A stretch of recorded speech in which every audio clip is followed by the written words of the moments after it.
Olha só, olha que loucura, a gente pensando, não, vamos falar de câncer de cólon, câncer de intestino. Poxa, isso é para o especialista? Não, vou trazer principalmente uma visão voltada justamente para o médico geral, para o médico generalista, que é quem está ali na frente, quem está na ponta, que tem contato com esses pacientes, para primeiro fazer o diagnóstico, para depois mandar para o médico especialista.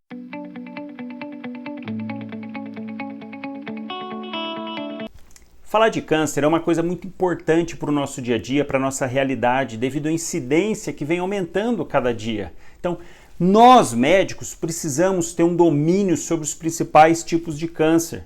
A tendência da evolução da população, envelhecimento da população, vai aumentando a incidência cada vez mais e é isso que a gente observa, um aumento gradativo na quantidade de câncer, na incidência de neoplasias, tanto pelo envelhecimento da população quanto pela melhora dos métodos diagnósticos. Então, o que acontecia muito antigamente? O paciente morria, nem sabia do que era de câncer, mas é o famoso nó nas tripas, ele morreu, não sei, ninguém sabe. E na hora do atestado não ia incluído que foi de câncer. Por isso que gradativamente a gente tem visto o número aumentar pelo próprio envelhecimento, mas com mais diagnóstico. Então a pessoa morre de câncer e aí sim recebe lá no atestado. Daí a importância do preenchimento correto do atestado de óbito, porque entra nessas estatísticas. E não é um problema só brasileiro, claro que não, é um problema mundial. Os dados do Globocan, que é um braço da Organização Mundial da Saúde, que fala a respeito específico dessa área de câncer, mostra uma incidência de mais de 18 milhões de pacientes diagnosticados com câncer só no ano de 2018. Então, mais de 18 milhões de casos.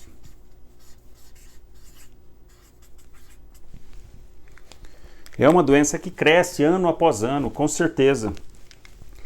Na população mundial, de maneira geral, eu coloquei para vocês aqui os principais cânceres em termos de incidência e os principais em termos de mortalidade, para a gente já começar a ter uma ideia da dimensão que é falar de câncer coloretal, para a gente poder situar como que está isso no globo, como que está isso nas diversas populações, nas diversas regiões do globo, e a gente já começar a raciocinar o tamanho do problema. Então olha só, disparado, né?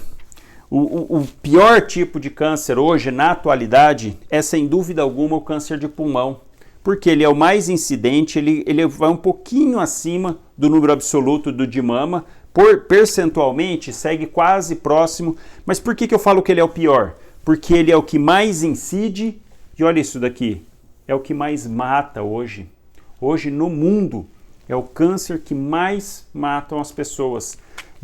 Ele representa sozinho, de todos os tipos de câncer, de mortalidade por todos os tipos de tumores, ele representa quase 20%, sozinho, 1/5 de todos os óbitos dos diversos tipos de tumor que existem, vários. Ele representa sozinho 1/5. E o dado pior de tudo, né? Tudo por conta do cigarro. Olha que absurdo isso.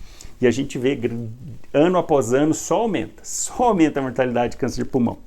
Segundo mais incidente, câncer de mama. E o terceiro mais incidente, câncer de colo retal. Ele representa 10% de todos os tipos de câncer na incidência. E atinge o segundo lugar em mortalidade. E isso vem subindo gradativamente. A gente vai ver que está relacionado um pouco com os fatores de risco, com o sedentarismo, a gente vai falar um pouquinho disso. Outros tipos, próstata é muito incidente, estômago muito também. O estômago, antes da década de 2000, era um grande responsável por câncer, era o primeiro, mais incidente, o que tinha maior mortalidade, é um tipo de tumor extremamente ruim também. Ele é o 5º mais incidente e assume a 3ª posição na mortalidade. E no Brasil, como que está esse contexto que a gente está falando aqui? Como que isso está no Brasil, essa distribuição? No Brasil, segundo os dados do INCA, que é o Instituto Nacional do Câncer, para o ano de 2020 são esperados mais de 625 mil casos de câncer no Brasil, só para o ano de 2020. Isso se a gente considerar que tem, ainda hoje, infelizmente, tem muito paciente que acaba falecendo sem o diagnóstico e faleceu por alguma doença neoplásica, esse número com certeza é maior, talvez maior do que 1 milhão, dependendo de cada local, dependendo se está muito no interior, que não tem recurso, não tem tomografia, não tem colono, não tem endoscopia, enfim, não tem métodos diagnósticos, o paciente acaba falecendo da doença muitas vezes e não recebe o diagnóstico. Ah, morreu, coloca causas genéricas, parada cardiorrespiratória, falência múltipla de órgão, enfim. Então, com certeza esse número é maior. Poxa, se a gente pensar em uma população do Brasil, 200 milhões de pessoas, falar que 1 milhão de pessoas vão estar acometidas com a doença é muita coisa. Então vocês vão se deparar no dia a dia com isso. Por isso que eu acho tão importante esses temas. Já fiz um de câncer de estômago, agora esse de cólon. Pretendo fazer outros também de mama, de pulmão, de próstata, porque são temas que o clínico geral, que o médico na ponta e também de outras especialidades precisa ter noção, precisa saber manejar, porque vai se deparar, dia após dia, vai se deparar com pacientes com esses principais tipos de tumor e tem que ter uma noção para isso, para não deixar passar batido o diagnóstico, porque você impacta muito na vida do seu paciente. Você fizer o diagnóstico agora ou fizer daqui 2 meses, 3 meses, você está impactando diretamente no resultado disso, no desfecho da doença para o paciente. O último dado de mortalidade a respeito de câncer é de 2018 e no ano de 2018 foram mais de 225 mil óbitos em 2018 relacionados a câncer. Um número estrondoso, um número alarmante. Isso faz a gente refletir vários pontos. Um deles, diagnósticos tardios, porque isso impacta diretamente no sucesso do tratamento. Então a gente já vê que, poxa, de maneira geral, o sistema de saúde brasileiro trata mal os pacientes, porque não consegue fazer com que ele chegue logo no sistema, que ele faça logo o diagnóstico. E isso eu incluo os médicos. Não estou falando só do sistema em si, da falta de recursos, que a gente sabe que tem muito, mas também os colegas na ponta. A gente vai ver no caso clínico, acaba demorando no diagnóstico desse paciente. E isso impacta diretamente nisso aqui, ó, na mortalidade, na ocorrência de óbito. Em relação à incidência, no Brasil, o que mais tem, e no ano de 2020 são esperados mais de 66 mil casos de câncer de mama. Em segundo lugar, mais de 65 mil casos de câncer de próstata. Coloretal vem em terceiro, com 41 mil. Quarto, pulmão com 30 mil, estômago com 21 mil, são dados esperados para agora, para 2020. E em relação aos óbitos, lá de 2018, que é quando a gente tem, olha quem está em primeirão aqui, ó, no Brasil também, câncer de pulmão, é o que mais mata. São dados epidemiológicos diferentes, a gente falar de incidência é uma coisa, mortalidade é outra, até por questão de tempo, a linha do tempo é diferente, mas só para a gente brincar um pouquinho com os números de forma absoluta, só para a gente ter uma ideia, olha só, quantos casos diagnosticados esse ano? 30 mil. Só em 2018, quantos que morreram de pulmão? 28 mil. É claro que você não vai fazer essa relação direta, quer dizer que de 30 mata 28? Não é bem essa relação direta, mas dá para ter a dimensão da coisa, dá para ter a dimensão de quão grave é esse tipo de tumor. E o câncer coloretal? Foram 41 mil casos, quase 50% proporcional ali, se a gente fosse comparar direto, quase 50% de óbito. É muita coisa também, é muita coisa. Terceiro que mais mata, mama. Quarto, próstata, estômago. Quinto lugar. Então isso dá para a gente ter uma dimensão da extensão do problema aqui no Brasil. Então câncer coloretal, terceiro mais frequente. Para 2020 a proporção é que seja meio a meio, 20.500 para homem, 20.500 para mulher. Então 50% para cada. E que tem uma mortalidade aproximada de 50%, e é isso que a gente vê no dia a dia. Então, essa é a dimensão do problema, é um câncer muito incidente, pega uma grande porcentagem da população, um número absoluto muito alto, 40 mil casos é bastante, Eu opero praticamente toda semana paciente com câncer coloretal, toda semana, muito, muito frequente. E quando a gente pensa nisso,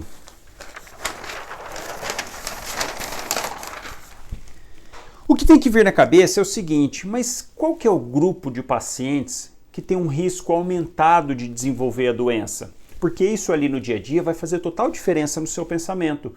Não só para aquele paciente que apresenta queixas, apresenta alguma queixa que possa te levar ao pensamento que é um câncer coloretal, como aquele paciente que faz um acompanhamento num PSF, por exemplo, que você detecta que ele tem polipose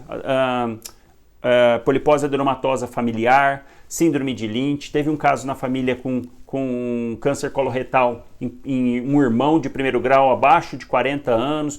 Então olha como que você consegue, tendo o entendimento que a gente vai falar aqui da doença, oferecer muito mais para o seu paciente, e não só aquele paciente que chega sintomático, mas aquele paciente que você está no PSF, que você está no BS, tratando ele de maneira geral, ele voltando com você faz o acompanhamento dele, poxa, você poder colher uma anamnese um pouquinho mais detalhada e poder oferecer algo mais a ele, olha que lindo isso, você poder oferecer a mais. Ele vem lá, por exemplo, para fazer um acompanhamento de hipertensão, ok, você faz esse acompanhamento, troca a receita, ajusta a dosagem da medicação, mas você poder ter ainda mais esses pacientes que voltam sempre, vai estar lá todo mês, poxa, você poder estender um pouquinho mais os cuidados, poder perguntar, colher uma história.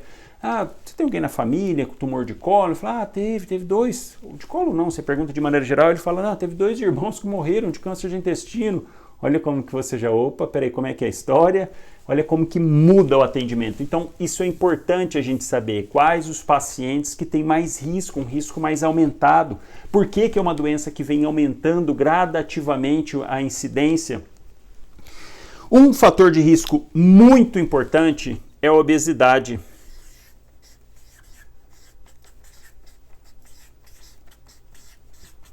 Nas populações, por exemplo, população norte-americana, que o índice de obesidade é muito alto, sobrepeso, obesidade, a incidência de câncer coloretal só aumenta. As populações, de maneira geral, mais desenvolvidas, que têm uma população mais obesa, é um grande fator de risco. A própria gordura periférica, ela serve de instrumento, ela atua agindo no organismo. O indivíduo que é obeso, cronicamente, ele tem um organismo mais inflamado, com liberação de pró-inflamatórios, com alteração de insulina, resistência periférica à insulina, aumento de cortisol circulante.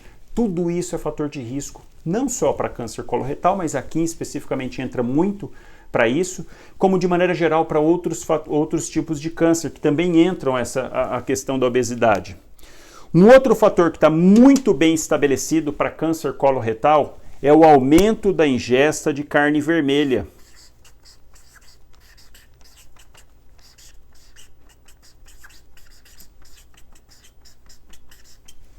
Então, pacientes que fazem o consumo de mais de 500 gramas por semana de carne têm uma chance aumentada de desenvolver câncer coloretal.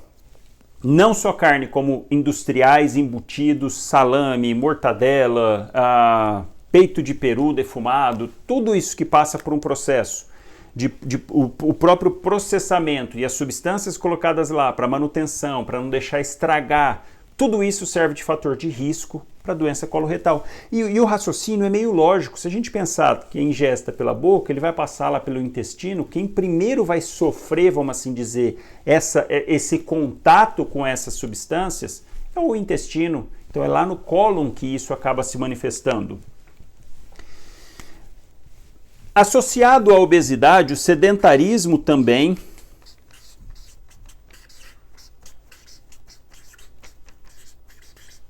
é outra coisa que influencia. História familiar, isso é muito importante. Então aqui a gente pensa na genética. Pacientes que apresentam alterações genéticas, seja no gene para síndrome de Lynch, por exemplo, que é o câncer coloretal não polipoide, que é diferente da PAF, eu vou falar um pouquinho ali para baixo. Esses indivíduos apresentam alterações na P53, alterações de microsatélite, reparo no DNA então eles têm uma tendência aumentada. Aí junta um indivíduo que tem uma tendência aumentada, que tem histórico na família, aí é um indivíduo obeso, que ingere muita carne vermelha, sedentário. Olha como que os fatores de risco vão se somando, sobrepondo. Outros fatores de risco: baixa ingesta de fibras,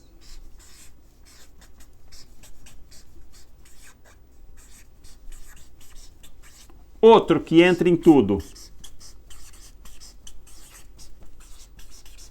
cigarro entra em tudo. Tudo que tem de ruim, tudo que tem de tumor, de coisa horrível, o cigarro entra. Tem vários carcinógenos na fumaça do cigarro, então ele atua em vários mecanismos, danificando o DNA, prejudicando o reparo do DNA, indutor de mutação, entra em tudo. Tudo que falar de câncer, de coisa ruim, entra aqui, entra bastante. Tumor de estômago entra muito, tabagismo. Tumor de bexiga, entra bastante o tabagismo também. Classicamente, a ingesta diminuída de fibra é um fator de risco. Todo mundo sabe, a gente sabe muito bem disso, que fibra na alimentação ajuda muito na proteção do intestino, forma o bolo fecal, aumenta o trânsito intestinal, fica menos tempo, e aí olha um raciocínio legal.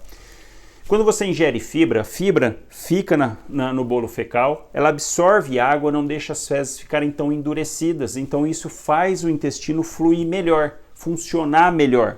Com isso, aquelas fezes, aquele resto alimentar fica menos tempo, com o trânsito aumentado, ele fica menos tempo dentro do cólon. E se a gente pensar nos fatores de risco, quando a gente pensa no indivíduo que não se alimenta de fibra, que demora mais para ir ao banheiro, que retém mais as fezes, vamos dizer assim, é um fator de risco aumentado, porque ele fica com mais tempo dentro do cólon, aquele parado, irritando a mucosa do cólon, fica por mais tempo, porque ele tem um trânsito intestinal mais lentificado. Outro fator de risco muito bem estabelecido: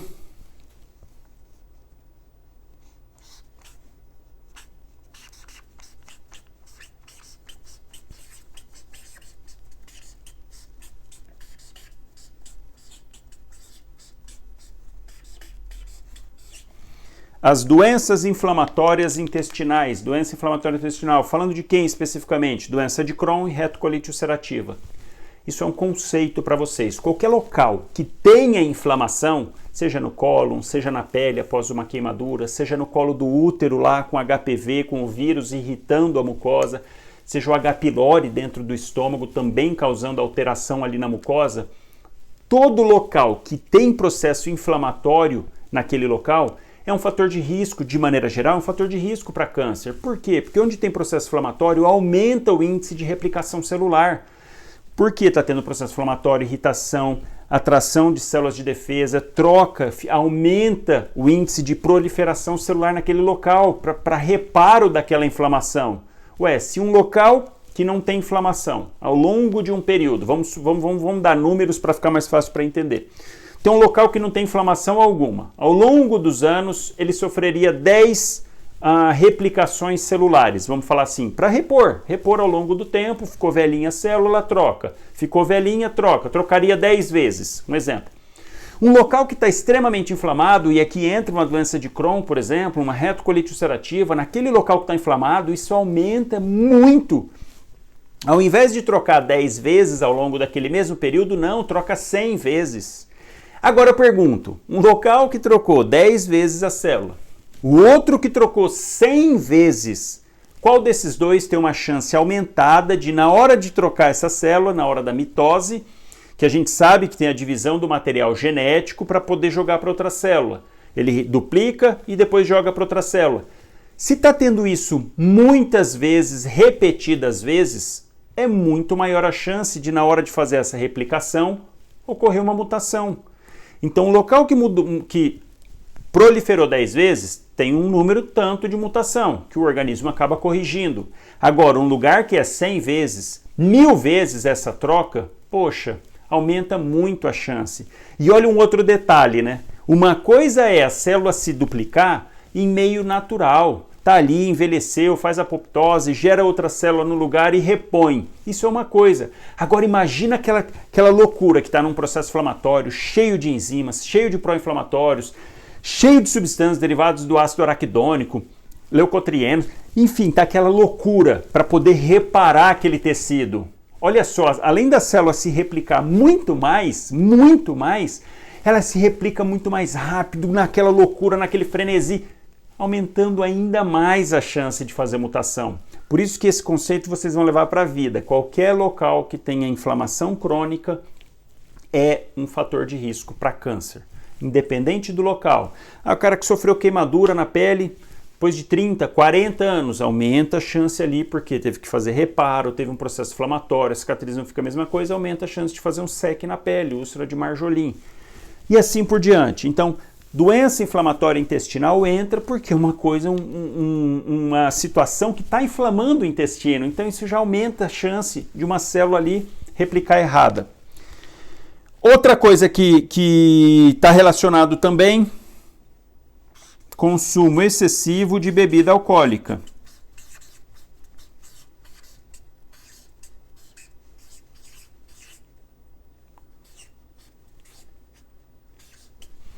Então, pessoas que fazem a ingesta de mais de 2 doses por dia, 30 gramas de álcool mais ou menos, uma dose tem 14 gramas, pessoas que fazem ingesta de mais de 2 doses, mais de 2 latinhas, mais de 2 taças de vinho ou de 2 doses de destilado, de 50 ml de destilado, tem uma chance aumentada e comprovada também do desenvolvimento de câncer. Aí, pela própria irritação do álcool, isso entra também, aumenta a chance de tumor de estômago. E um detalhe importante a respeito de álcool e cigarro. Eles têm um sinergismo para o mal muito grande. Então, todos aqueles tipos de câncer que estão relacionados diretamente com álcool e bebida, quando é um só, já aumenta. Ou álcool ou cigarro já aumenta. Quando os dois estão juntos, nossa, aí o estrago é maior. Então, câncer de boca, laringe, câncer de pulmão, estômago, cólon. Indivíduo que fuma e bebe, aumenta, tumor de esôfago, aumenta muito ainda o risco de desenvolver neoplasia. Tá? Então, ele tem um sinergismo para o mal. O álcool em excesso e o cigarro. Outros fatores de risco. Polipose, adenomatosa familiar, famoso PAF. É aquele indivíduo que tem na família uma doença autossômica dominante com alta penetrância, quer dizer, o indivíduo que nasce com esse gene tem uma grande chance ao longo da vida de desenvolver a polipose, que são nada mais que pólipos dentro do intestino. Mais especificamente, mais de 100 pólipos adenomatosos dentro do intestino. Esses indivíduos têm um risco muito aumentado, porque a gente sabe que na gênese, na formação do tumor de cólon, geralmente a grande maioria surge a partir de um pólipo. Esse pólipo sofre uma transformação maligna ao longo aí de aproximadamente 10 anos e de um pólipo vira um câncer de intestino. Esses indivíduos, imagina se um pólipo já pode fazer tumor. Imagina indivíduo com 100, 200, 500, 1000 pólipos dentro do intestino. Não dá. Então, essas pessoas com polipose adenomatosa familiar, o ideal, cirurgia de colectomia, retirar todo o cólon, de preferência aí antes dos 20, antes dos 30 anos de idade. Porque ao longo da vida, chance de quase 80, 90% de desenvolver um câncer de intestino, então não dá para esperar. E não dá para tirar tantos pólipos assim, não tem como ficar fazendo colonoscopia para ficar retirando o pólipo desse tanto, não tem jeito. Colectomia total, retocolectomia total para esses pacientes, porque o índice de câncer é muito alto. Então, polipose adenomatosa familiar. E outras síndromes genéticas também, um exemplo, síndrome de Lynch.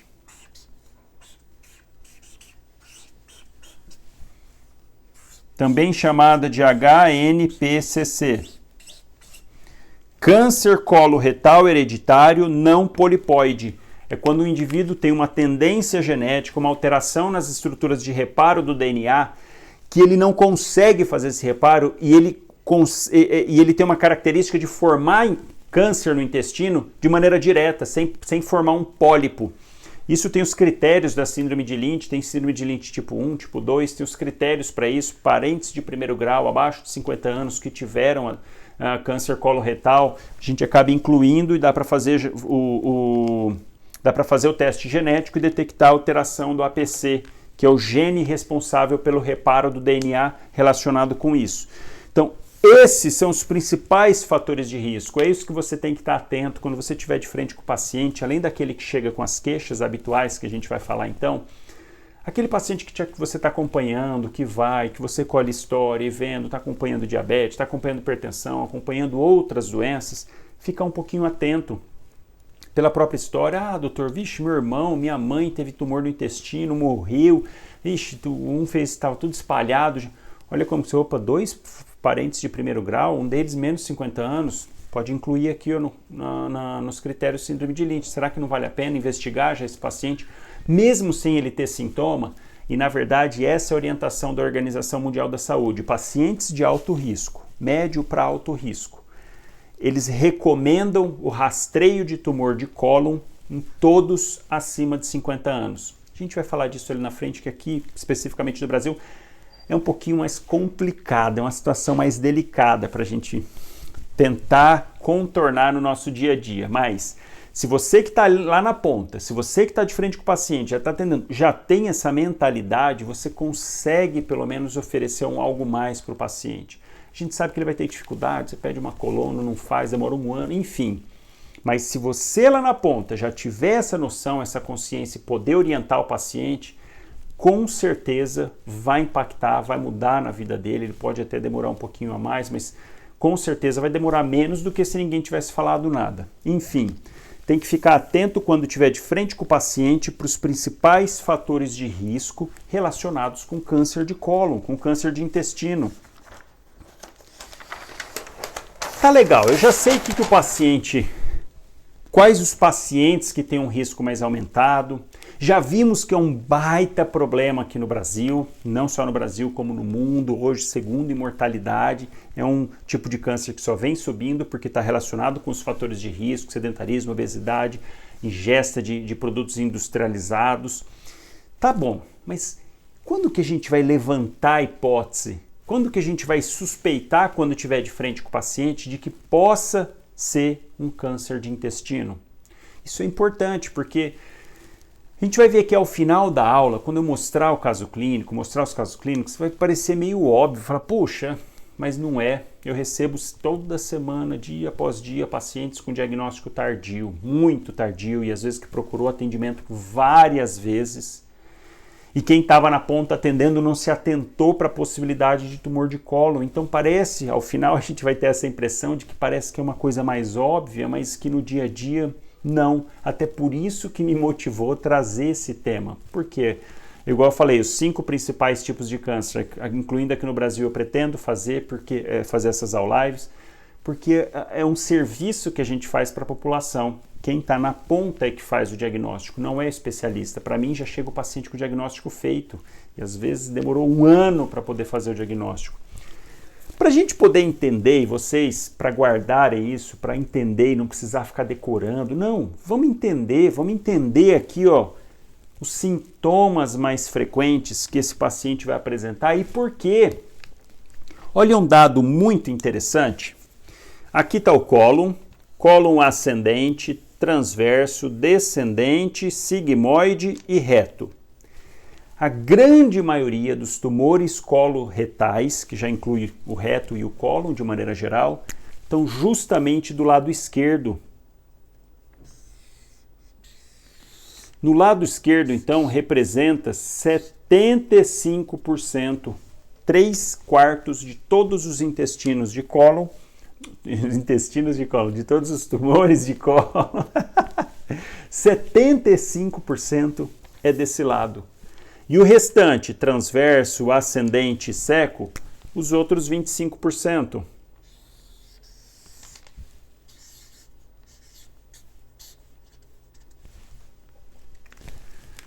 Isso dá muita diferença, até para você poder entender realmente os sintomas e poder entender e não precisar ficar decorando, de um lado sangra mais, do outro obstrui. Não, vamos entender o que acontece. Olha só, pessoal. Todo o alimento, o que a gente ingere, passa pelo intestino delgado. No intestino delgado, junto com o suco pancreático, com o suco entérico, já vai fazendo a digestão, a quebra dessas moléculas. E ao longo do intestino delgado, todos esses nutrientes são absorvidos. Então ele sofre a digestão que já começa lá, desde a boca, da amilase na boca, até no estômago, e depois do estômago já vão quebrando as partículas. Imediatamente no intestino delgado, começa a absorver esses nutrientes, todos eles, as vitaminas, as proteínas, os aminoácidos de maneira geral, a gordura, o açúcar, tudo vai sendo absorvido. E a hora que chega aqui no intestino grosso, qual que é a função do intestino grosso no nosso trato gastrointestinal? Uma única função, a absorção de água. Olha só, às vezes eu vejo alguns alunos não tendo essa noção. Acha que no cólon também tem absorção de nutrientes. Não tem. O cólon só faz absorção de água.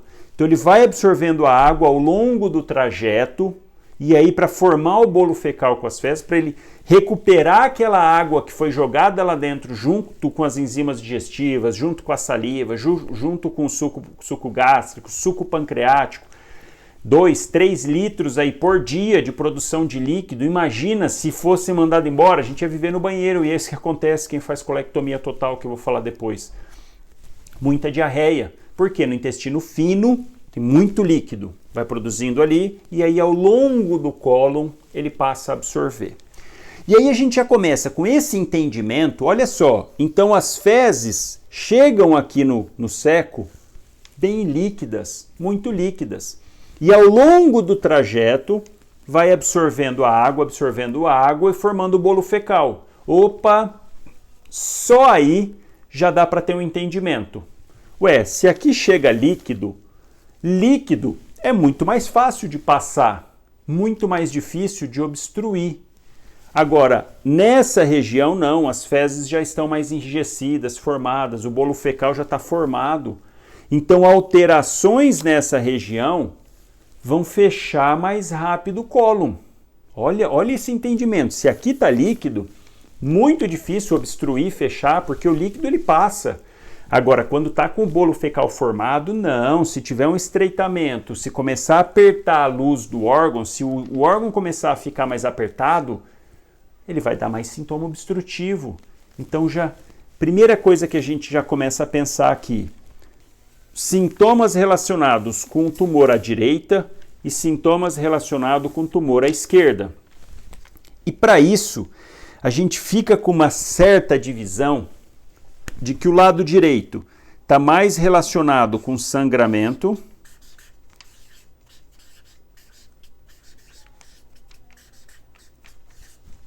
e o lado esquerdo mais relacionado com obstrução.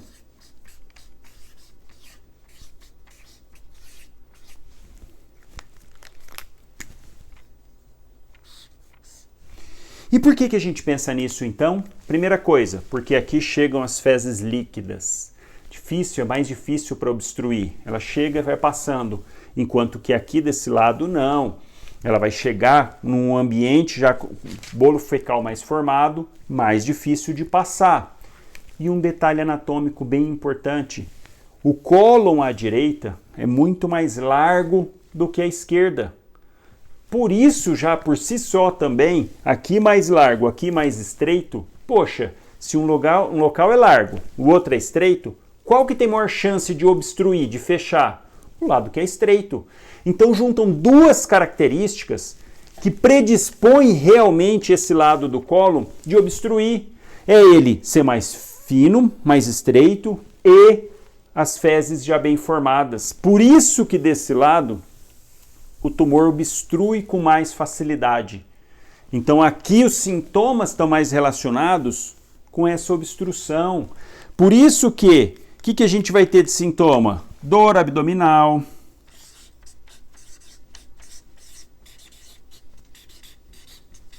porque a hora que vai fechando ali, o que o cólon faz? Começa a contrair com mais força para vencer aquela obstrução. Então essa contração com mais força gera cólica. É um dos sintomas. O indivíduo começa a ter cólica, começa a ter um desconforto, pode ser no hipocôndrio esquerdo, pode ser no flanco esquerdo, mas pode ser na região mesogástrica também, porque toda a alça para cá começa a contrair para tentar vencer aquele local da obstrução. Outra característica, o indivíduo começa a falar, caramba, eu era um reloginho, ia todo dia ao banheiro, agora estou indo cada 3, 4 dias, mais difícil, me dá umas cólicas. Então, mudança no hábito intestinal.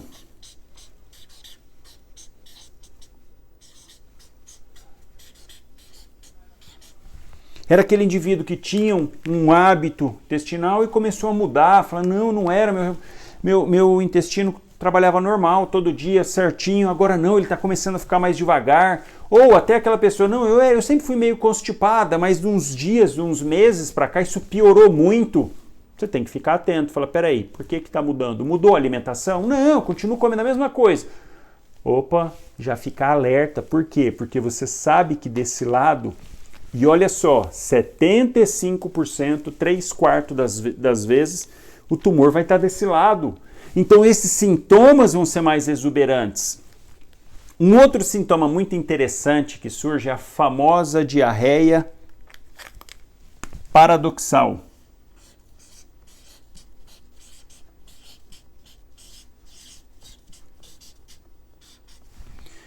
Por que é diarreia paradoxal? Conforme vai fechando, vai obstruindo principalmente tumores de reto e sigmoide, conforme vai fechando, o bolo fecal vai chegando ali já bem formado, bem solidificado e vai impactando, dificultando. Olha que coisa sábia o organismo. Para tentar vencer aquela obstrução, o que ele faz? Começa a secretar líquido. O próprio cólon libera líquido dentro dessas fezes, para quê? Para amolecer as fezes e elas conseguirem passar pelo local de obstrução. Então qual que é a manifestação? O indivíduo começa a ter diarreia. E olha que loucura, porque a gente pensaria assim, poxa, mas se está obstruído, como que está tendo diarreia? É justamente por isso que fala diarreia paradoxal. Então o indivíduo pode chegar para você e dizer, não, eu ia cada 3, 4 vezes, esse era o normal. 3, 4 dias eu ia ao banheiro, 3 dias. Agora eu vou todo dia e com as fezes mais amolecidas, meio com diarreia. Mudança do hábito intestinal, está tendo diarreia paradoxal para vencer aquela obstrução. Então tem que ficar muito atento, porque senão o paciente chega, vai falar que está com diarreia. Ah, não, então não é, porque se fosse obstruir, ele não ia estar com diarreia, ia estar com dificuldade para evacuar. Não, pode ter diarreia sim, é um dos sintomas, diarreia paradoxal. Outro sintoma, principalmente nos tumores de reto, tenesmo. O paciente fica com aquela sensação de que evacuou, não evacuou, ele vai, não consegue, e fica aquela sensação de que está com fezes da ampola retal, mas na verdade não são fezes, é o próprio tumor. Então fica gerando esse sentimento, essa sensação, distende o reto, ele fica incomodado, vai no banheiro, faz pouquinho, fala, doutor, eu vou no banheiro, parece que estou com vontade de ir no banheiro sempre, mas eu vou, não saio, ou quando sai. Isso é muito frequente, pensar em principalmente aqui, ó, tumores na região distal, lá pelo reto. E também, mesmo a gente pensando que aqui o tumor obstrui, ele também sangra. Então é um conceito que não pode ficar assim, não, só do lado direito que sangra e do lado esquerdo ele obstrui. Não, tumores do lado esquerdo também podem apresentar sangramento.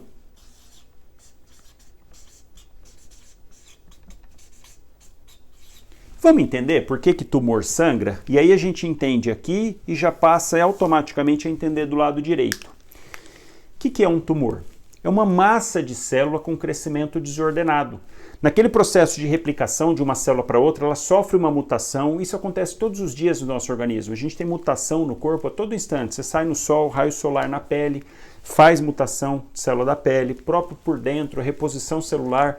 É um erro que pode acontecer realmente. Por isso que a gente tem mecanismos e genes responsáveis pelo reparo do DNA.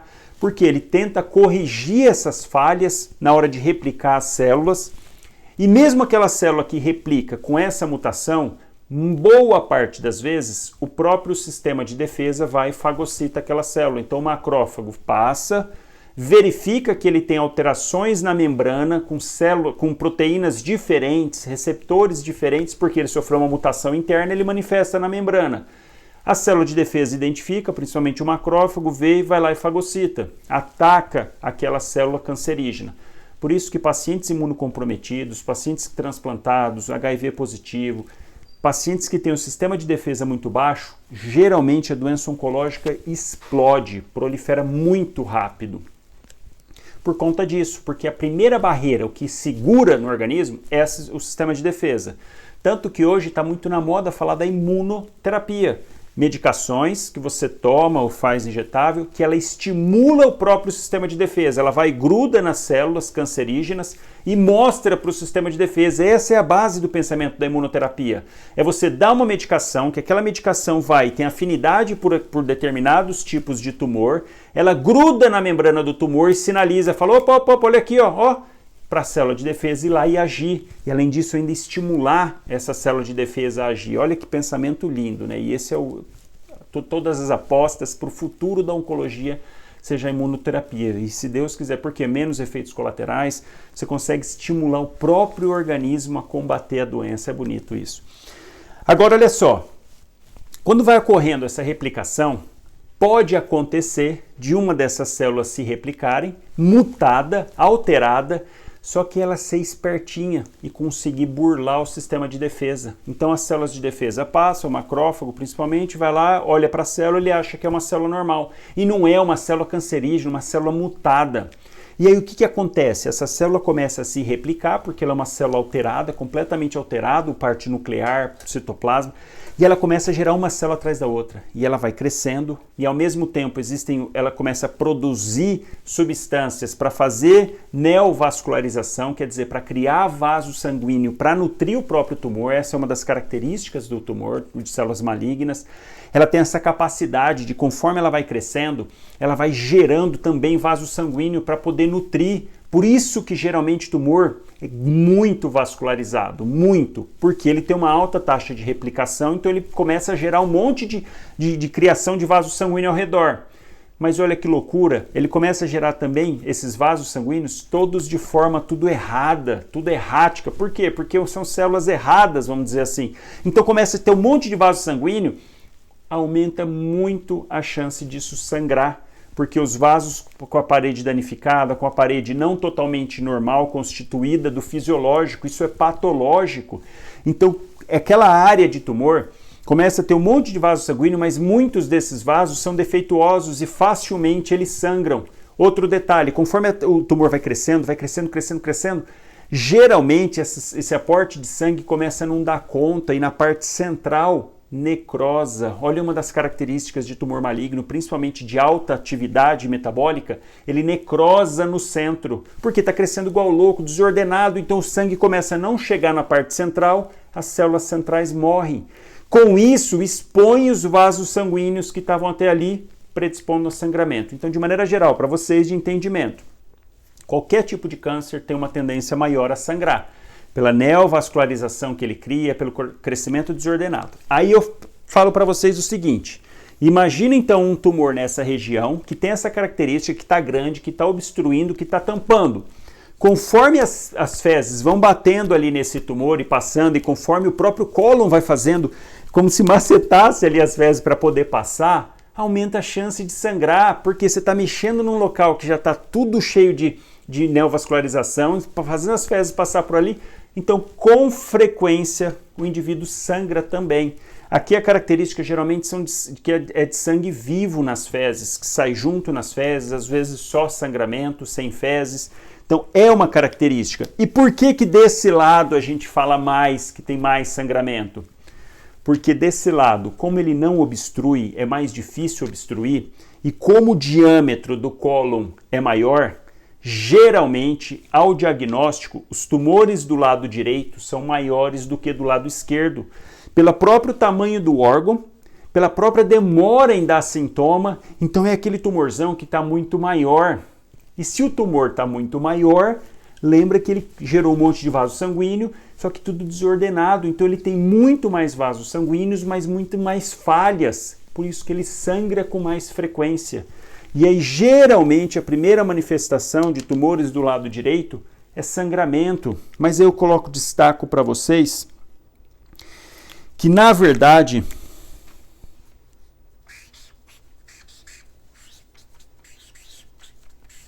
antes mesmo de manifestar sangramento, o indivíduo vai apresentar anemia. Essa é a grande questão, porque como ele sangra desse lado, acaba indo sangue junto com as fezes, pequena quantidade, vai babando todo dia um pouquinho, sai meio misturado nas fezes, quase que melena, mas não é melena, então o paciente não percebe. E aí isso vai sangrando, sangrando, sangrando, e geralmente a primeira manifestação, anemia, sem ter dor, sem ter perda de peso, sem ter hiporexia, o indivíduo evolui com anemia.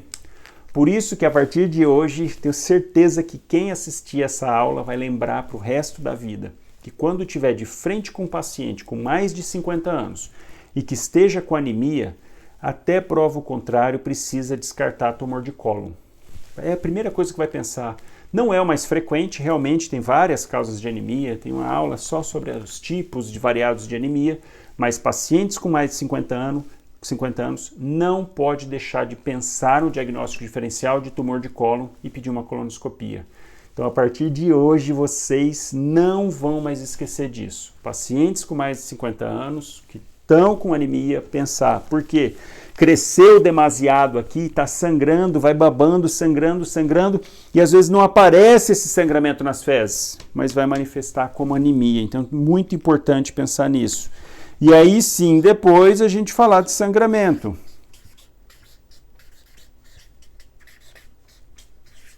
Que também pode ter sangramento vivo nas fezes ou não.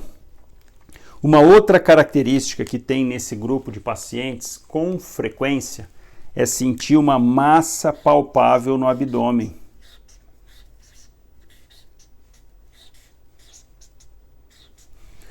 Por quê? Porque desse lado demora mais para dar sintoma, obstrui com mais dificuldade, porque a luz é maior do órgão, porque as fezes estão líquidas, então geralmente dá uma massa palpável. Você vai examinar com frequência, eu recebo o paciente assim que já chega com massa palpável. Aí o que vem na cabeça, né? Você já olha e fala, puxa vida, faz quanto tempo que esse indivíduo está com tumor desse lado? Faz quanto tempo que tem esse tumor aí? Que já está com uma massa palpável. E aí eu chamo a atenção de uma curiosidade para vocês. De maneira geral, isso para a parte oncológica, os tumores do lado direito têm um prognóstico pior do que os tumores do lado esquerdo. Pensa-se a respeito disso que seja porque do lado direito tem um fator genético mais envolvido, que aí aumentaria a agressividade do tumor, tem esse pensamento também, mas um outro pensamento, demora mais para fazer o diagnóstico, demora mais para dar sintoma, então o indivíduo procura atendimento muito mais tarde. E é aí que a gente entra no grande dilema da oncologia, que é o tempo versus o diagnóstico.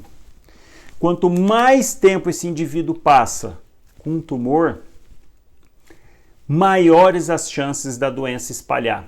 Quando a gente opera, tira um tumor, depois que você retirou aquele tumor, não tem como mais ele espalhar, não tem mais tumor. Então não tem lógica pensar, meu Deus, tirou o tumor, ele espalhou. Não, ele espalha antes. Então antes, quanto mais tempo o indivíduo fica, lembra que o tumor fica aquela replicação celular desordenada?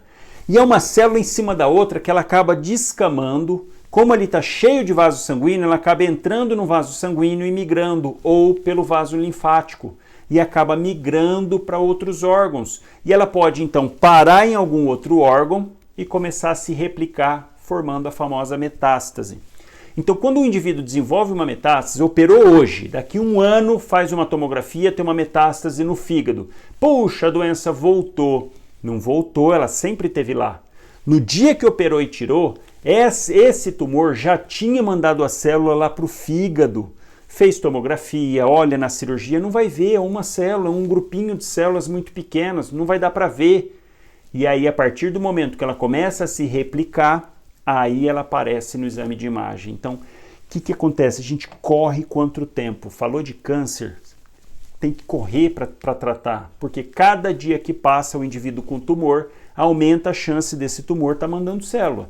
Então, se a gente faz o diagnóstico hoje, e compara com o indivíduo que fez o diagnóstico daqui a um ano, ele passou um ano, 365 dias, aquele tumor jogando célula cancerígena no corpo dele. Então aí eu pergunto para vocês, se a gente pega dois indivíduos com tumor do mesmo jeito, no mesmo local, do mesmo tamanho, um a gente faz o diagnóstico agora, o outro faz diagnóstico daqui a um ano. Qual que tem mais chance da doença realmente ter espalhado? O que você fez o diagnóstico agora e tratou, ou o que está com 1 ano com o tumor? É por isso que é o grande dilema e problema. E é por isso que a gente vê naquele dado de mortalidade, 225 mil óbitos, de uma população de mais de 600 mil, 1/3, até mais de 1/3 de óbito. Será que se esse diagnóstico estivesse sendo feito a tempo, a gente não consegue diminuir isso? Com certeza conseguiria. Com certeza conseguiria. Então esse é um grande dado para a gente pensar sempre, por isso que eu trago essa live hoje, para falar e mostrar isso, a importância de quem está na ponta. Porque aquele paciente que chega lá, já com tumor, e que demora 2 meses, 6 meses, 1 ano para ser feito o diagnóstico lá e ser encaminhado para o centro de tratamento, o paciente perdeu o time da cirurgia, perdeu o time da cura. Olha que triste. E a hora que chega lá, que chega para o especialista, que chega para mim, poxa, já olha alguma situação e fala, caramba, quanto tempo que ele está com esse tumor? Qual que é a chance agora de eu curar ele? Olha o tanto que a chance de cura foi caindo ao longo desse tempo. E aí? Ele não precisava de mim, agora ele precisa, mas ele precisava do médico da ponta, de alguém que olhasse com carinho mais para ele, pedisse exame, suspeitasse da doença para poder fazer o diagnóstico e aí sim mandar para o tratamento. A gente fica enxugando gelo, correndo atrás de tratar pacientes muito avançados já, isso é realidade, é o dia a dia, infelizmente. Estabelecido então essa diferença entre os sintomas à direita e os sintomas à esquerda, e agora vocês já entendendo por que aqui obstrui e por que aqui sangra, sem precisar decorar, tenho certeza que vocês vão levar esse pensamento para a vida aí, ó, e vão, sem precisar ficar decorando, vão saber o que estão pensando e o que estão falando, e fazendo mais ainda. Depois então que você levantou essa hipótese diagnóstica, o paciente chegou, está com sintomas obstrutivos, está com anemia, está com sangramento, opa, isso está com cheiro, com cara, com jeito de tumor de cólon. Vamos partir para o diagnóstico. Qual que é o padrão para o diagnóstico? Padrão ouro. Colonoscopia.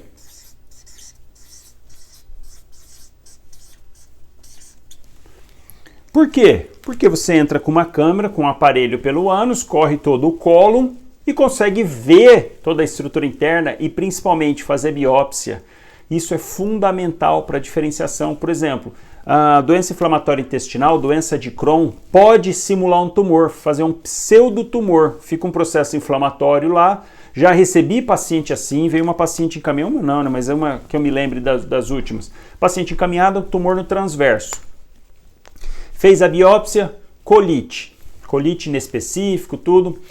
Um adendo, todo local onde faz biópsia, mesmo se vier negativo, pode ser que tenha tumor ali. Como eu falei para vocês, que o tumor vai crescendo de maneira desordenada, em algum momento as células de defesa conseguem identificar algumas dessas células alteradas e começam a atacar e tenta bloquear, fazer uma carapaça ao redor do tumor. Por isso que dependendo de onde você pegar na biópsia, você pode pegar só processo inflamatório e não pegar a área central. Isso não só para cólon, para mama, você pode fazer uma punção na mama, nódulo de mama. Faz uma punção, vem negativo. É certeza que não tem tumor ali? Não, é que a biópsia não pegou o local com tumor. Aí tem que levar em consideração outros fatores, avaliar ali a exame de imagem para indicar ressecar totalmente. Por isso que às vezes, mesmo uma mulher chega com um nódulo de mama, faz a biópsia, negativo. Não, mas vamos indicar a cirurgia. Por quê? Não dá para garantir que não tenha tumor. Então fala, poxa, mas mesmo com biópsia negativa, tirou o nódulo? Sim, porque o nódulo tinha características, por exemplo, na ressonância, na mamografia, muito ruins, microcalcificação, que não dava para excluir de que não tivesse tumor. Na hora que fez a biópsia, não pegou, porque é só uma amostra quando faz biópsia. Isso pode acontecer no cólon também. Então tem que ficar atento. Mesmo biópsias negativas, pode ter tumor ali. Essa paciente veio, ela tinha uma colonoscopia prévia de 6 meses atrás, que não mostrava nada. E aí começou com sangramento, dor abdominal, fez a colono, veio um tumor no transverso. Puxa, mas 6 meses é muito pouco tempo para um crescimento dessa forma. E veio para operar já veio caminhar, doutor, já até passei no cardiologista, estou com risco. Falei, peraí, vamos com calma. Comecei a investigar, perguntar, tinha alguma doença prévia, examinei, vi, não tinha perda ponderal, não tinha mais nada. Ela falou que há 20 anos atrás tinha tratado uma inflamação no intestino. Opa! Então quer dizer, tendência a ter doença inflamatória intestinal. Eu falei, vamos fazer o seguinte, como não está em vigência de obstrução, vou tratar, passei mesacol para ela, falei, você vai tomar 30 dias e depois você retorna, vai fazer outra colono. E aí você me retorna. Ela tomou, fez outra colono, já estava em processo de cicatrização aquele local. Era uma doença inflamatória, não era tumor. Então a colonoscopia te ajuda nisso, porque ela colhe a biópsia e junto com a história, com o exame físico, às vezes exame de imagem, você consegue fechar mais o diagnóstico. Mas esse é o padrão ouro, é o top do top. Qual que é o problema da colonoscopia? Uma dessas que a gente falou no início, precisa fazer preparo, precisa de sedação para fazer o exame, então você depende do médico que faz o exame, depende do equipamento, são equipamentos caríssimos, depende do anestesista estar junto para fazer a sedação, então tem que ter toda uma estrutura. Então isso que é a salvação também é a ruína, vamos falar assim, porque é um exame caro, um exame que demanda uma estrutura grande. Isso impossibilita que a grande maioria das pessoas faça colonoscopia. Por quê? Hoje, por exemplo, aqui, demora 1 ano para um paciente conseguir uma colonoscopia, é um absurdo.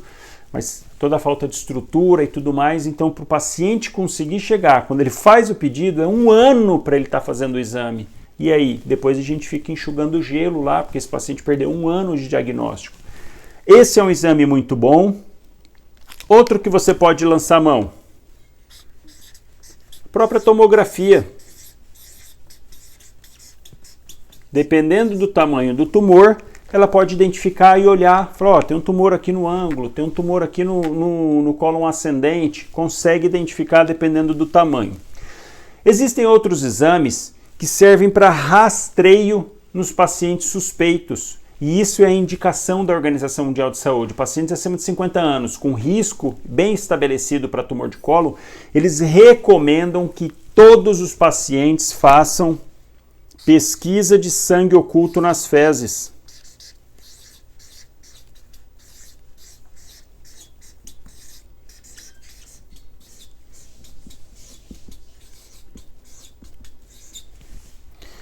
Qual que é o problema da pesquisa de sangue oculto nas fezes? Primeiro, tem que ser colhido no mínimo 3 amostras consecutivas, porque a gente sabe que o tumor não fica sangrando a todo momento, ele sangra um pouco, sangra um pouco, para. Então pode cair numa época que o paciente não está tendo sangramento, não vai aparecer. O paciente tem que fazer essas três coletas. A gente sabe também que os pacientes não fazem, tem uma desistência muito grande em fazer as 3. Ele vai lá na primeira, na segunda já a metade não vai mais, na terceira então menos de 1/3 vai, diminuindo assim a sensibilidade do exame. Você não consegue então detectar. E mesmo naqueles pacientes que apresentam sangramento, você vai ter que fazer colono depois. Então, para rastreio numa população bem orientada, serve. Você conseguir fazer que a maioria da população repita os exames, a população de risco, repita o exame, todo ano faça, ok, tem uma acurácia razoável. Agora, numa população que não consegue, e a gente nos deparamos com falta de material para fazer pesquisa de sangue oculto, então, no papel é lindo, funciona, serve para o dia a dia, complicado por adesão, não pelo exame, mas pela adesão, pela falta de materiais, enfim. E ainda assim, o paciente vai precisar de colonoscopia. Uma outra vantagem na colonoscopia, a grande maioria dos tumores de cólon, então, surgem num pólipo e esse pólipo vira câncer. Quando faz uma colono, identifica um pólipo, já vai e tira esse pólipo, então é um exame preventivo. Além de fazer a detecção, ele também faz prevenção, tirando pólipos. Então, naquele indivíduo que tem pólipo, tirou, poxa, você diminuiu a chance dele desenvolver um câncer naquele pólipo, que no sangue oculto, na pesquisa de sangue oculto, você não vai ver, que na tomografia não vai ver pólipo, só vê no exame de colonoscopia. Existe a possibilidade também ainda, que isso se fala muito, de marcadores tumorais, proteínas na corrente sanguínea que você consiga fazer dosagem e que te ajude. Não para o diagnóstico, porque o marcador tumoral de maneira geral, não só para cólon, para ovário, para pâncreas, para estômago, para mama, ele não é para diagnóstico, ele é para prognóstico. Aqui no tumor de cólon, o mais usado é o CEA. antígeno cárcino embrionário. Então, uma proteína produzida pelo trato digestivo, geralmente, e que aumenta muito dependendo do tumor. O nível normal é até 5, geralmente. Já vi paciente com 40 mil de CEA. 40 mil! Quando chega assim, a gente sabe que a doença está explodindo realmente, mas CEA normal não exclui a doença. Tem pacientes com tumor grande de cólon que vem com CEA normal. Por isso que ele não é usado para diagnóstico, mas ele é usado para prognóstico. Você vai, operou, tirou. Vai acompanhando esse paciente fazendo CEA seriado a cada 3 meses dos 2 primeiros anos. O CEA começou a subir, puxa, pode suspeitar, vai aparecer uma metástase. Geralmente de 3 a 6 meses antes de aparecer a metástase no exame, o CEA já começou a subir antes. Então a gente usa para segmento, para prognóstico, não para diagnóstico, tá? Só para ter isso bem claro.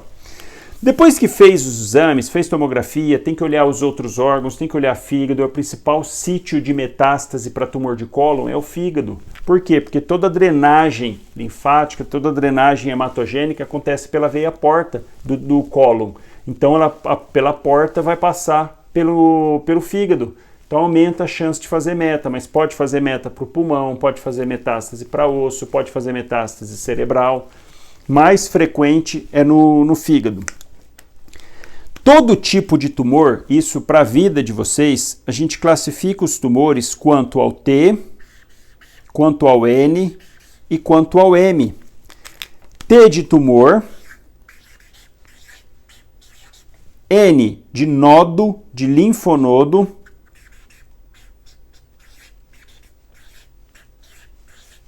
e M de metástase.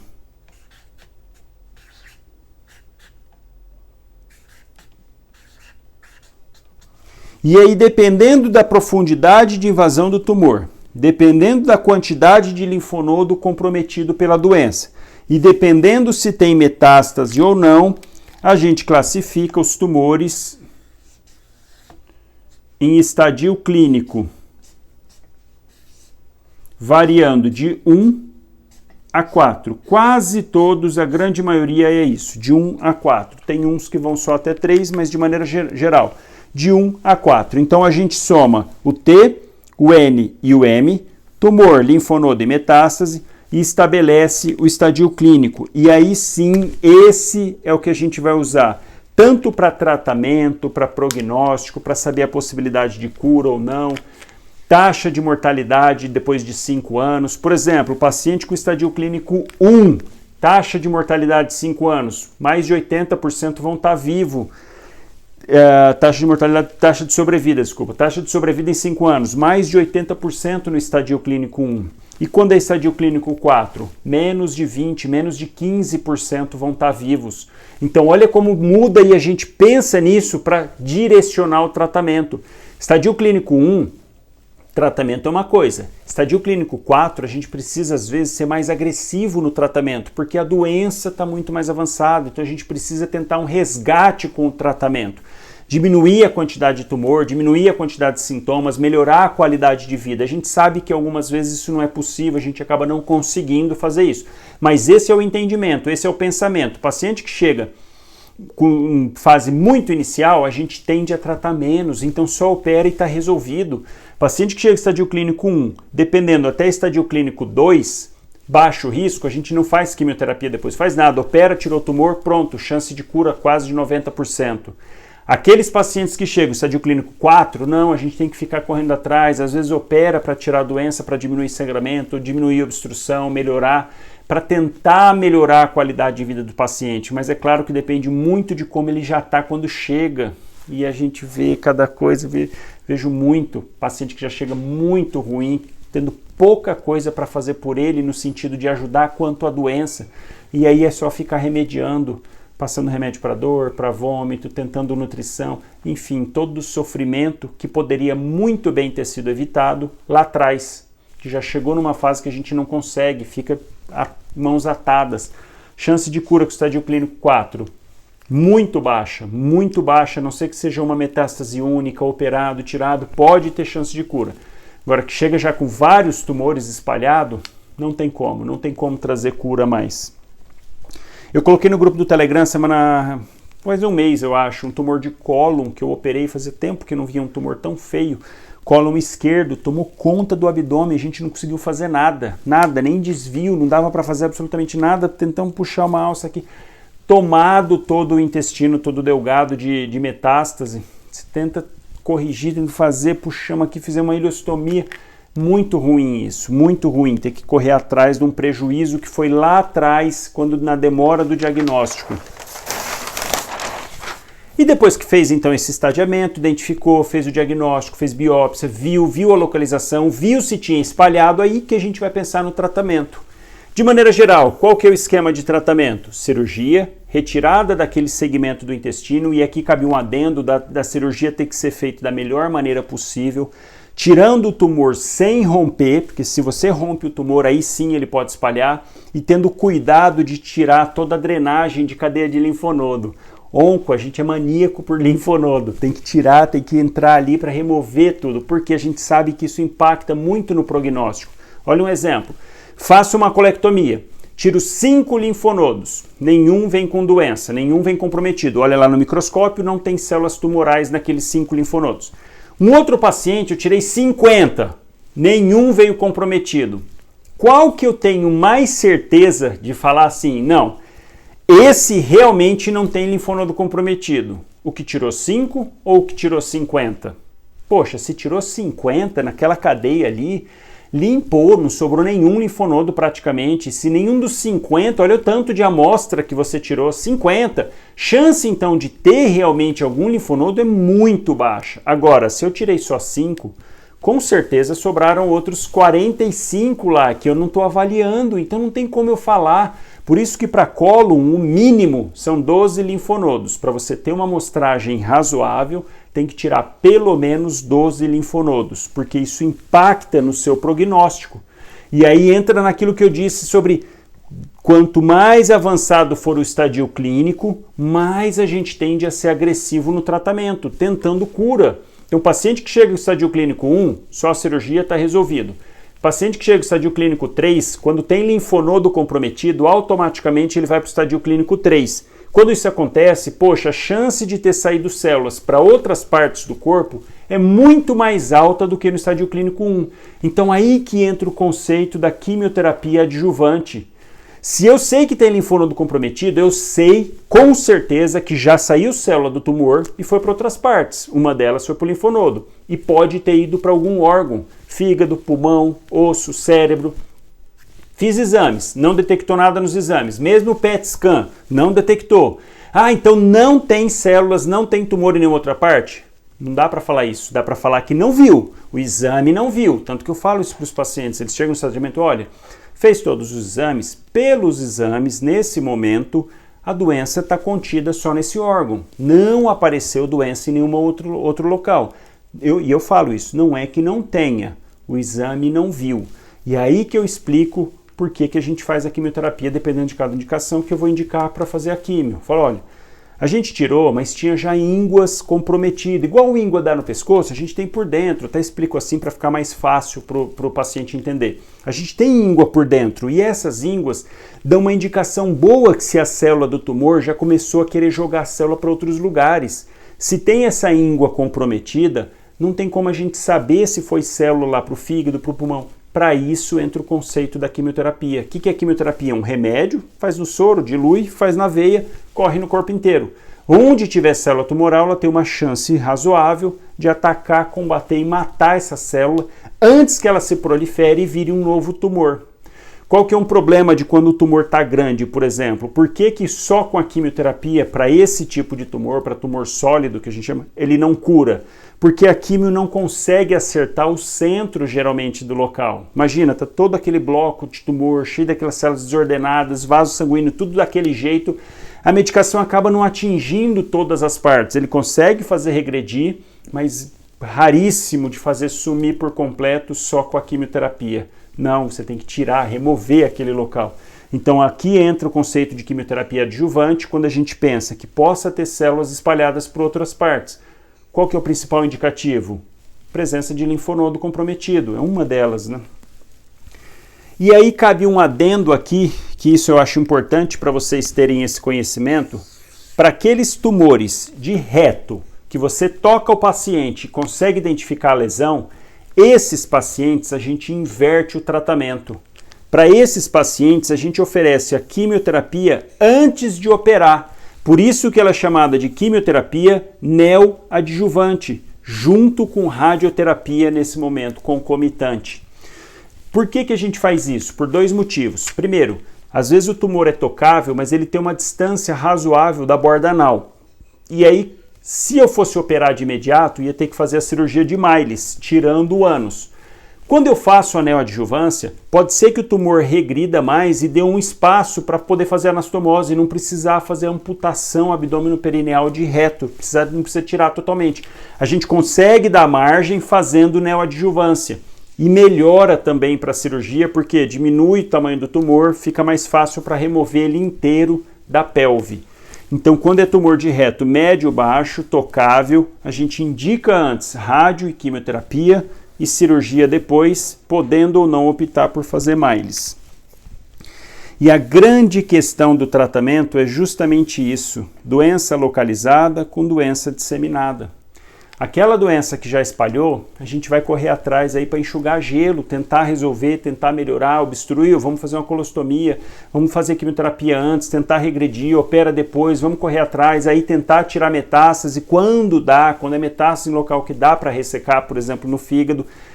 Só que olha só, olha o tanto que é pior pro paciente, pro sistema de saúde, porque se chega no estágio inicial, só cirurgia resolve. Se chega no estágio mais avançado, às vezes precisa de 2, 3 cirurgias, quimioterapia, radioterapia. Olha como o nosso sistema de saúde é muito ruim para os pacientes e para ele próprio, porque ele trata mal os pacientes, ele consegue fazer o paciente atingir o diagnóstico muito tardio, não oferece um diagnóstico precoce para o paciente, e tem que gastar muito mais depois. Se tivesse gastando para prevenção, para detecção precoce, gastaria-se muito menos depois.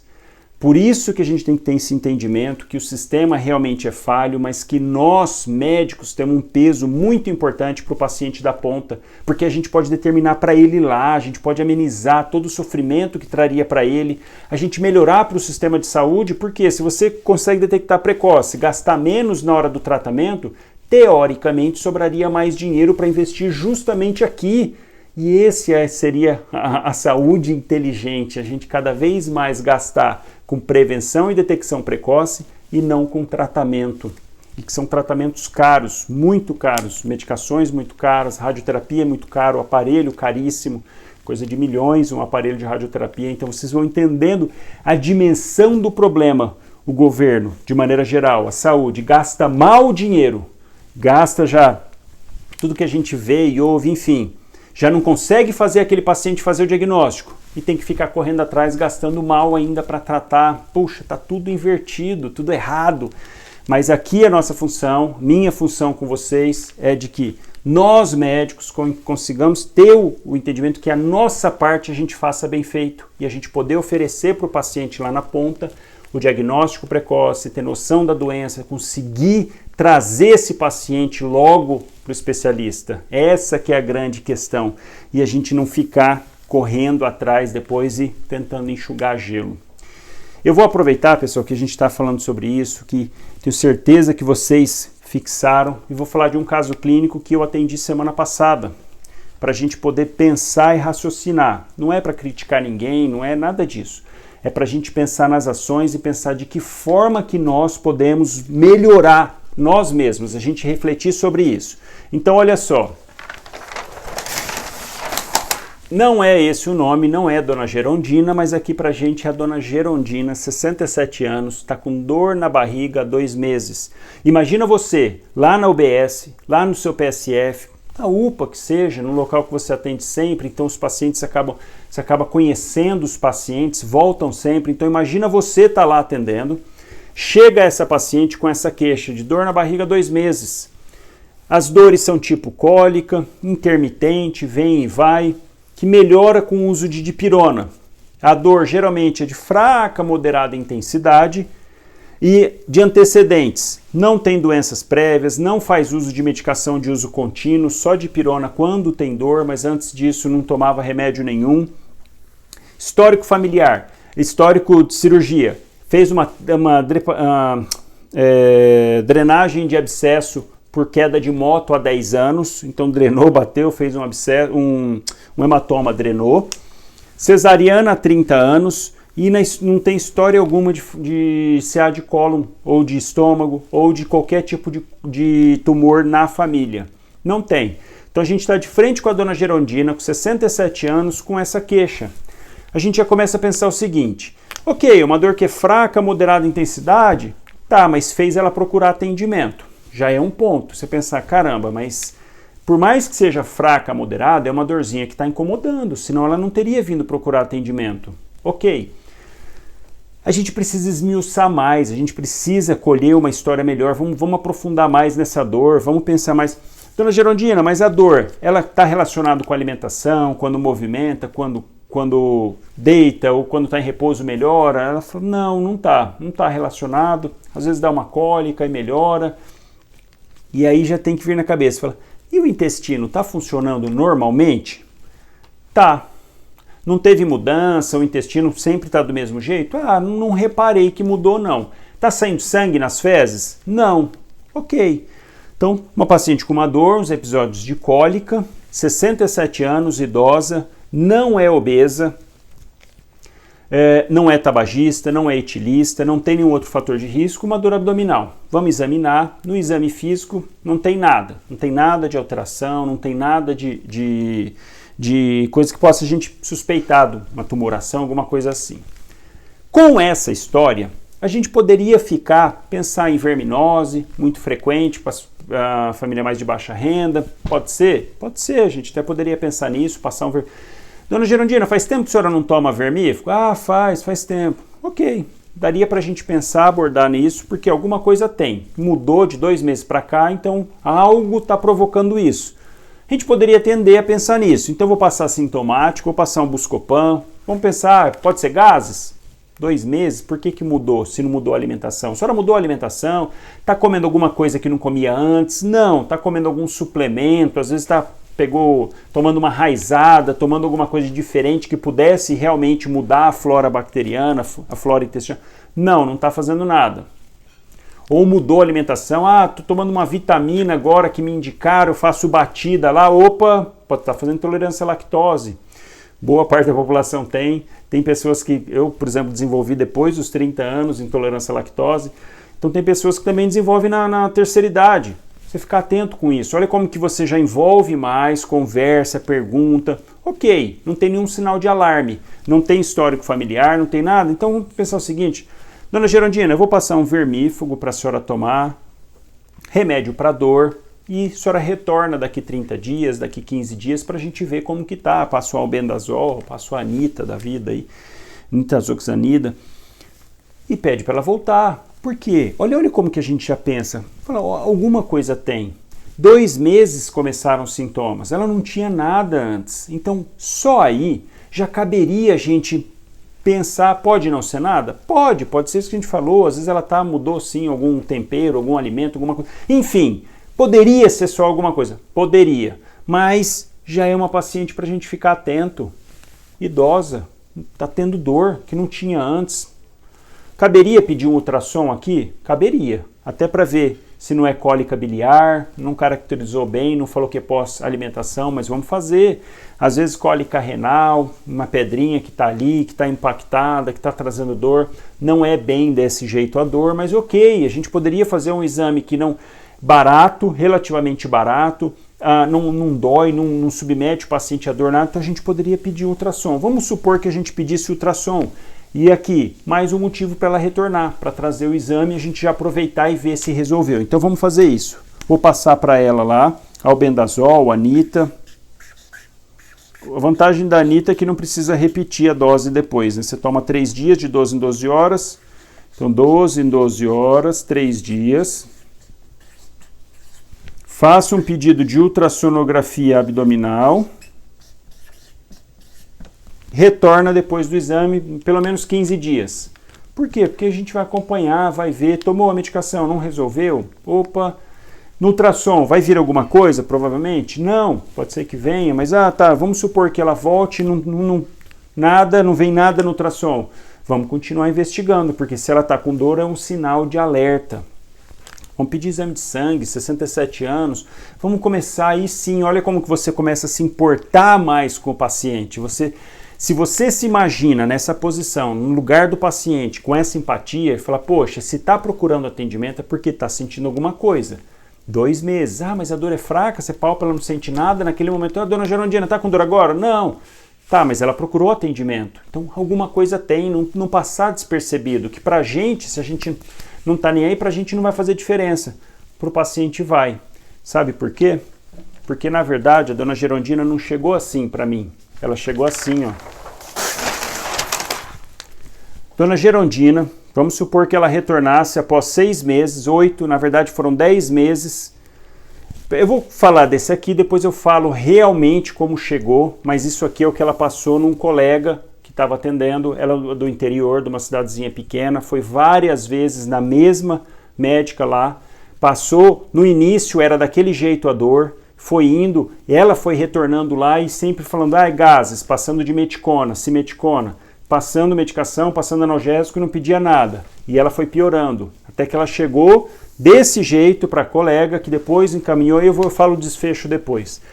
Então a dona Gerondina voltou depois de 6 meses, foi várias vezes na verdade, piora das dores abdominais, não melhora mais com dipirona, tem que tomar direto, dali 2, 3 horas tem que tomar de novo, acompanhado de inapetência, não está conseguindo comer, fadiga, perda ponderal de 10 quilos nesse período.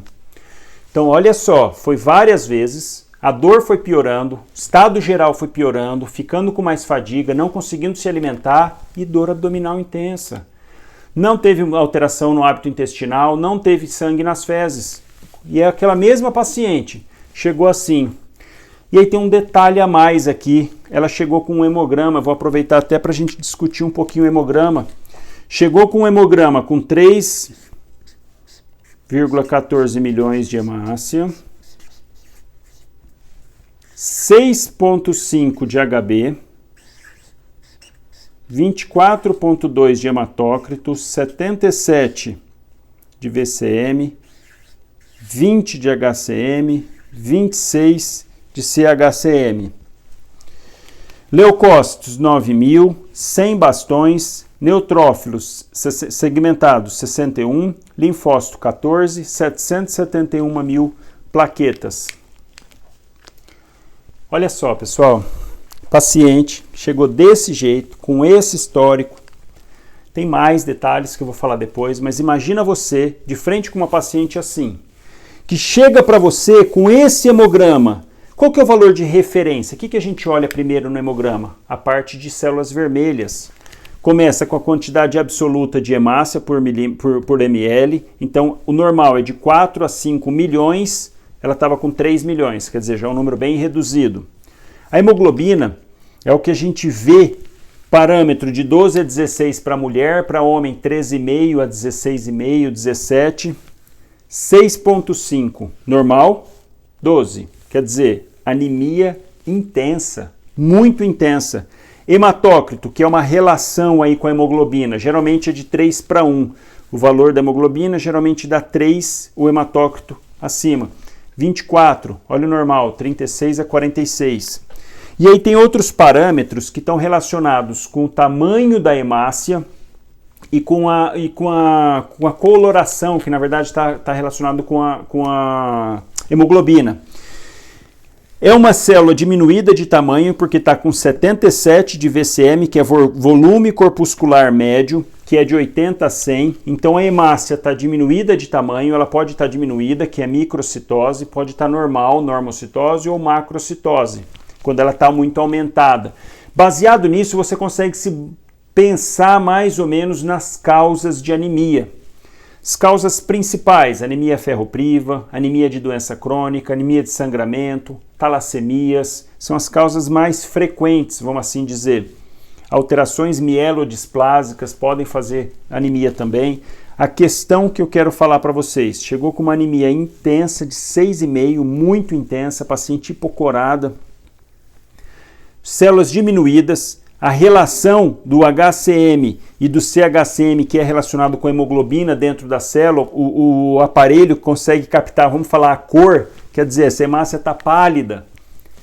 Isso daqui já te pensaria, realmente, pode ser anemia ferropriva? Pode evoluir dessa forma, com microcitose e com hipocromia, microcítica e hipocrômica, porque está abaixo de 26. Só que tem outras causas.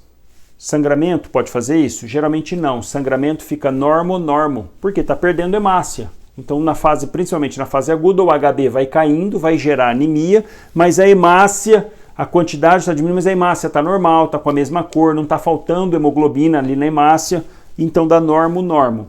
Aqui a gente pensaria em ferropriva e pensaria de doença crônica. E aí nos leucócitos está normal, um pouco mais aumentado, segmentado do que o linfócito. Geralmente a relação é de 3:1, então está menos, aqui tinha que estar 20 e poucos.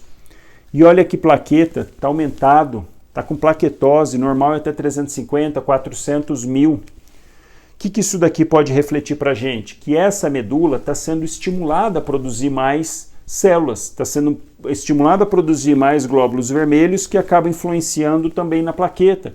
Então a plaqueta está aumentando, mas o glóbulo vermelho não. Por que será que não está aumentando o glóbulo vermelho? Pode ser por falta de ferro? Pode. Mas 6,5 de HB?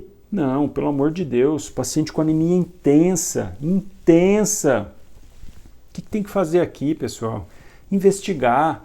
O que agora, depois de tudo que eu falei para vocês sobre esse tema, o que tem que vir na cabeça, até prova o contrário? Fazer endoscopia e colono, tem que descartar tumor de estômago, tumor de colo, pelo amor de Deus. Tem que descartar lugar que está perdendo sangue, porque está muito intenso. Ah, mas eu acho que é ferropriva, eu quero passar ferro. Pode passar, até passa, não tem problema. Mas pede uma colono. O que a colega fez? Encaminhou para o hematologista, passou o sulfato ferroso, encaminhou para o hematologista.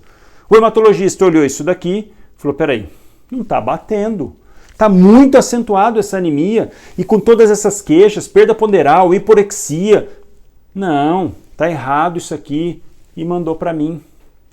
Na verdade, ele pediu uma colono, pediu uma tomografia e mandou para mim. Olha só.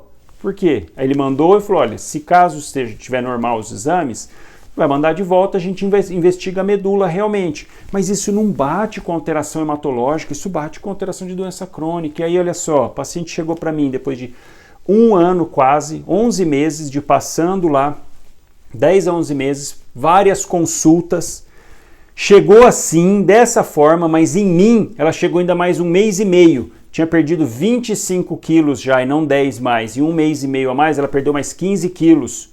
E detalhe, ela chegou, já olhei, emagrecida, caquética. Tumor palpável. Tá palpável, uma massa palpável no ângulo aqui à direita, no ascendente à direito. Não precisava nem da tomografia, aliás, a tomografia serviu para estadiar. Mas só de palpar, de examinar, eu perguntei isso para ela. Falei, mas alguma vez te examinaram? Quem examinou foi o hemato. Não foi a que fez o primeiro atendimento. Então, quer dizer, a colega já nem se atentou. Não estou julgando ninguém, não é esse o objetivo aqui não. Pessoal, é só para a gente refletir, pensar e aprender e crescer, sabe? Pensar e fazer o melhor para o paciente. Poxa, o paciente voltando várias vezes, está com dor, não tinha nada antes, mas nem foi perguntado isso para ela, não foi perguntado o fator de risco, nada, é dor, é gases. É gases, é o intestino. Ah, não, vixe, essa anemia aqui tem que ir para o hemato, porque isso aqui é uma anemia muito grande, tá aqui, vai para o hemato. Poxa, não pensou, não foi ver, sabe, não teve um cuidado de examinar o paciente. Se tivesse examinado, teria sentido a massa palpável já há um bom tempo. E se daquele jeito que eu coloquei ali na primeira passagem dela, com 2 meses de evolução, pedisse para voltar e ela voltasse depois de 1 mês, tivesse esse carinho, pensar, poxa, pedi um ultrassom, passa vermífugo, volta. Ah, não. Pede um hemograma, já estaria com anemia. Falou, opa, peraí, alguma coisa tem. Está com anemia, está com sintoma de dor abdominal, vamos fazer uma colono. E aí, se tivesse feito a colono há 10 meses atrás, será que daria diferença no diagnóstico? Hoje, com 25 quilos a menos do que 10 meses atrás, o paciente estava rígida, só com um pouco de dor, devia estar com uma anemia só que mais discreta.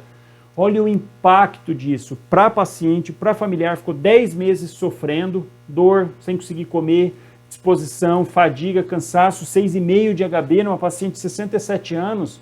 Poxa, vamos refletir, vamos pensar um pouquinho mais, ter um pouquinho mais de carinho, atenção com o paciente, para não deixar isso acontecer. Olha o tanto de sofrimento que poderia ter poupado ela.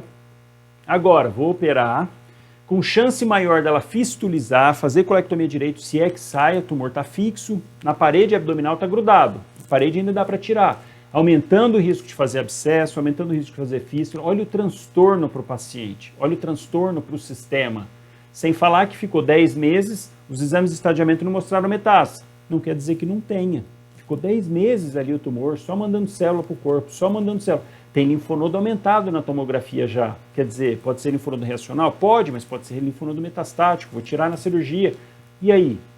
Olha o tanto de sofrimento que poderia ser poupado do início, se tivesse um pouquinho mais de atenção.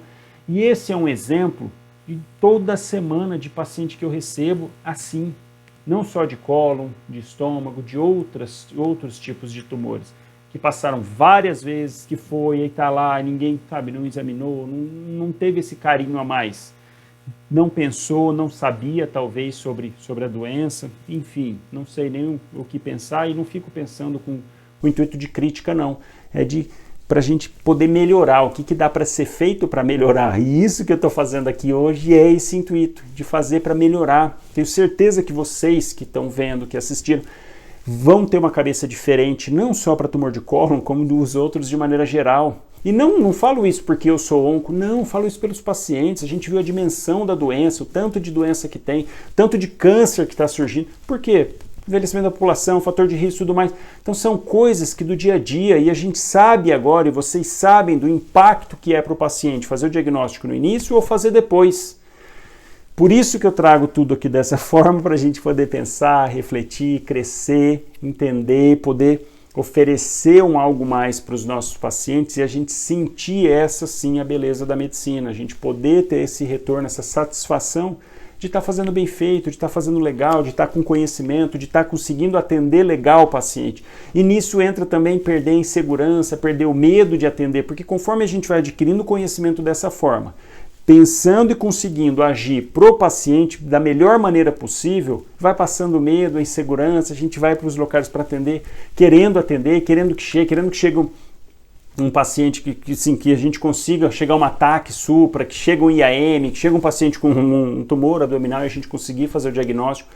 Essa é a beleza, é isso que é o bacana, pessoal.